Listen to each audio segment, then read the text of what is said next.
Hi, thanks for tuning in. Today you are joining me at Renegade Craft Los Angeles 2011. This is an amazing event and you guys are going to be so inspired. I can't wait to show you what's going on. Hi, you are joining me here today with the Jenny Hart of Sublime Stitching, and I'm so excited. I know, she's a celebrity, Mom. She is. It's a big deal.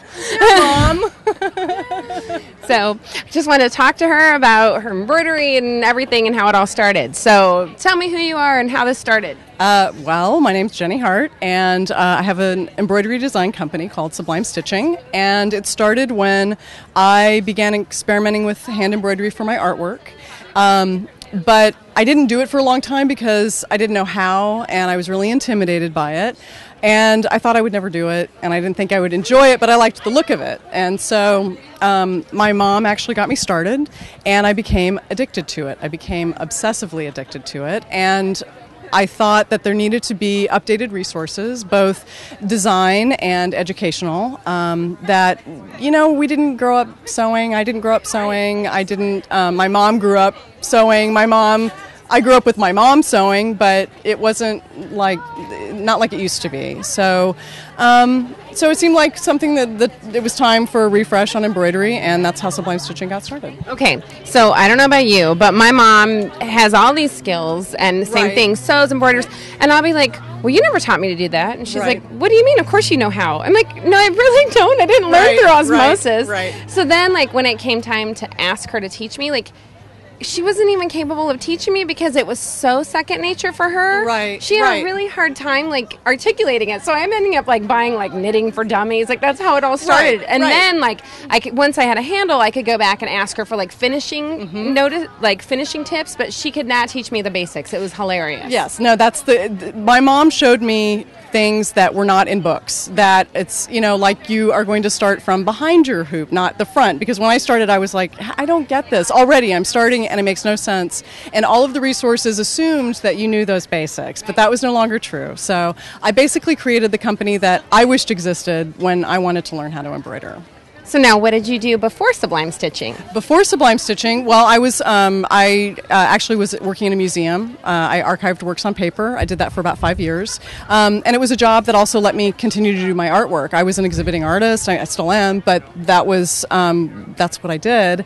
But I always wanted to, like most people, I wanted to do something with, I wanted to make a living from my creative abilities. And I liked the idea of doing something.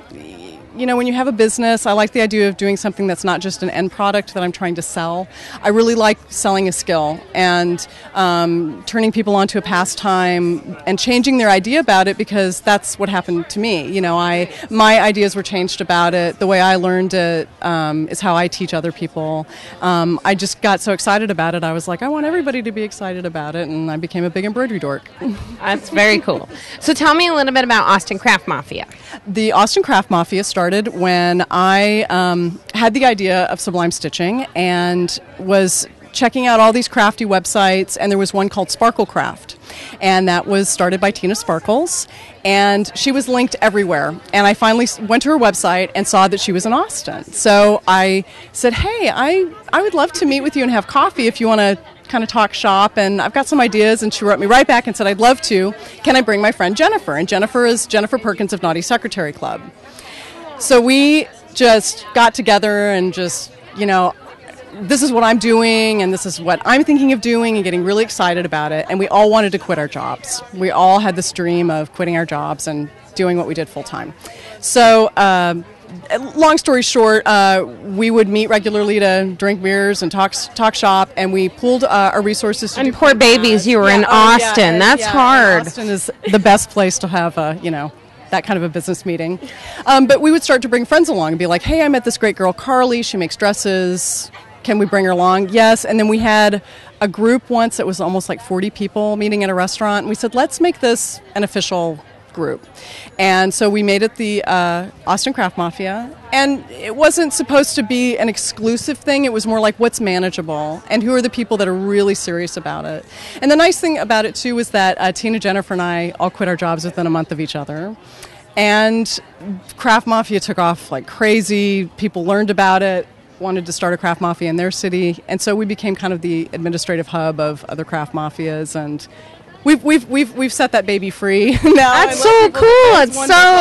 It's huge. It's inspiring and huge. It's cool. It's been fun. I love it when someone from another craft mafia introduces themselves to me at a market. These markets are so fun because you get to see the people that normally you only talk with online, and it's great. It's great. It's like a big crafty reunion.